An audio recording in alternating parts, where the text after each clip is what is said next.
Hi, my name's Daisy and today I am doing a video that is in response to my video I made a year ago that is called Dear 21-Year-Old Daisy. Now, Dear 21-Year-Old Daisy was obviously addressing myself a year later when I was just about to turn 21, and I turned 21 on Monday, which is the 16th of February. Now, first of all, old self, we did actually achieve that 65 book target. Well done us.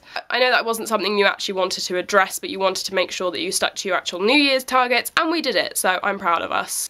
And no, I am not as freaked out as I used to be a year ago about turning 21. I don't actually mind it too much, and it's going to happen anyway, so I kind of just accepted I'm turning 21, it's going to be an odd number, and we know that we don't like odd numbers, and that's okay. However, I'm offended by my old self for calling me old. I am not old, thank you very much. The first thing was do some random acts of kindness, and I did actually do that, even if it was just helping someone or it was sending them something in the post because they were having a really rough time, and I did it and I'm really proud of myself. I think being kind is one of those things that we need to actually make sure that we're aware we're doing it, because a lot of the time it's easy to say that kindness is a weakness, but it's not, it's a strength. So yes, being kind is good, be kind to people.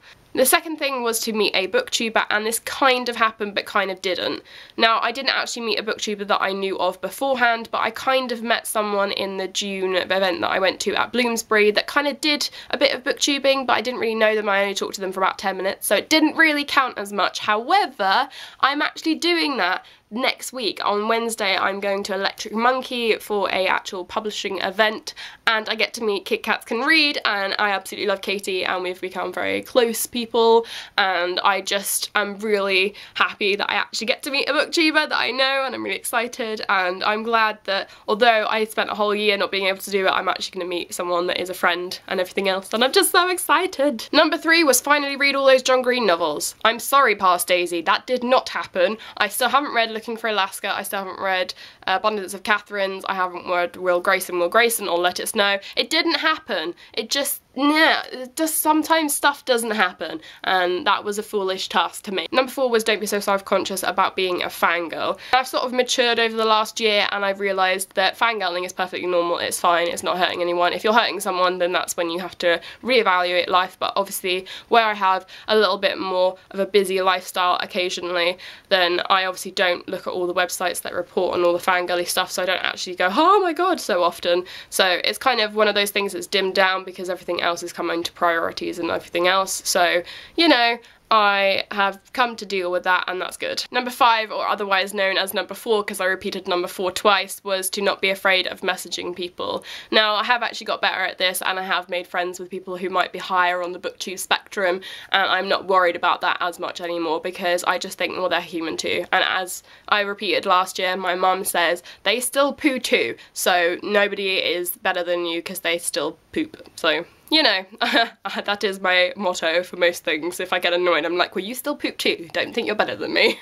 Number 6 was to become a bit of a better functioning adult, and I did that. I did really well. I have been looking after my mandatory and making appointments and everything else, and kind of not relying on my parents to kind of do stuff, and kind of going forward and actually doing stuff myself occasionally. So, you know, there's certain occasions where I do actually need my parents' help, but a lot of the time I have kind of come to accept things, and I've sort of come further in the whole maturing as an adult thing. Number 7 was make your knitting skills better, and I think I kind of improved this year, but equally I didn't really have a lot of knitting that I wanted to do, but I did do some really cool things over Christmas, and I made lots of robins, so I kind of improved my crochet skills more than anything else because my crocheting is my favourite thing to do. So I kind of realised that don't push yourself to do stuff that maybe you don't want to do, and knitting is fun, but it's not as fun as crochet, and I think that's quicker and it's easier and it's nicer, and yes, I've kind of built my sort of skills on that instead of knitting. So I'm sorry, but you know, we don't like knitting as much, so just accept it. 8 was do a rerun of one of our favourite series, and I kind of did that with Grey's Anatomy, but I didn't really go the whole way through. I kind of did a couple seasons, but I did watch The IT Crowd a couple of times all the way through, so I think that counts because that is one of my favourite kind of series. It's very hilarious if you've never heard of it before, but yes, I did that, so I'm counting that one. Number 9 was hoping that my health was a little bit more stable or a little bit more better, and I have to admit it has got a little bit more stable than it was last year. It's still not the greatest health, I am still quite sick, but it's better than where I was last year with excruciating back pain. I did get some back injections and that was very helpful for me, and obviously it went from being excruciating to kind of painful, but you know, I could get around a little bit better and everything else, and I wasn't like up all night just in pain with my back, although they're wearing off now, so I'm kind of back to that stage again. So hopefully it kind of improves and everything else, and I maybe can get a better lifestyle at one point, you know, and everything else. But you know, it's less than it was last year, it's less as shitty, and I've been able to cope with it a lot better, and I think managing is a good thing to be able to do, and management of sort of diseases and things like that, I think that helps sometimes, even if it's not the greatest health still. Number 10 was write all those amazing stories down, and I kind of did that. There were some stories that I kind of wanted to write, and then there were some stories that I wanted to write and didn't, and it kind of happens that way, and you get writer's block and everything else, so we just accept that happened. Number 11 was stick to our New Year's resolutions. I did that. Yes, success! Now, last year I wished that I was still happy this year, and I am extremely happy at the moment. Originally when I made this video I had no idea what was coming to me and everything else, and I had no idea what was going to happen that year, and at that point I hadn't even started talking to my boyfriend Sam, and then in March we started going out properly, and that was really weird to like kind of get around because I'd been single for a very long time, and then that was sort of my first proper boyfriend, and we're celebrating obviously our first year in March. We're actually going to go to the Harry Potter studios. I'm kind of excited about that. I have actually been before, but I'm excited because there's the Hogwarts Express there now, and but obviously there's achievements everywhere else, and you know, I managed to actually go away for a week's holiday, and I hadn't done that for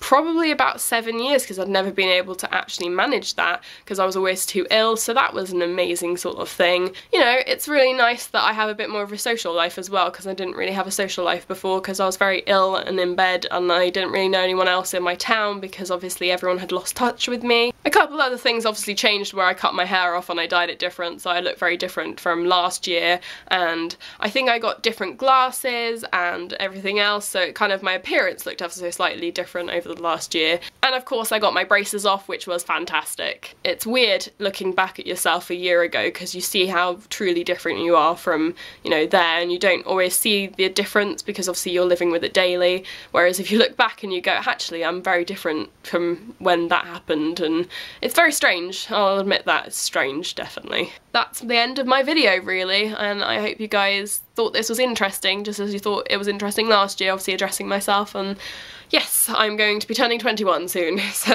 yes, I will be all adulty, and you know, at least people will actually know I'm 21 now because I actually have ID, so finally got ID. I didn't have ID for about 3 years, almost. Thank you for watching, thank you for subscribing. If you want to do a similar video, or you've done a video and you're talking back to yourself, please link it to me. And yes, thanks for all the love and everything else that I've been getting recently, and yes, let's end the video now. Bye bye.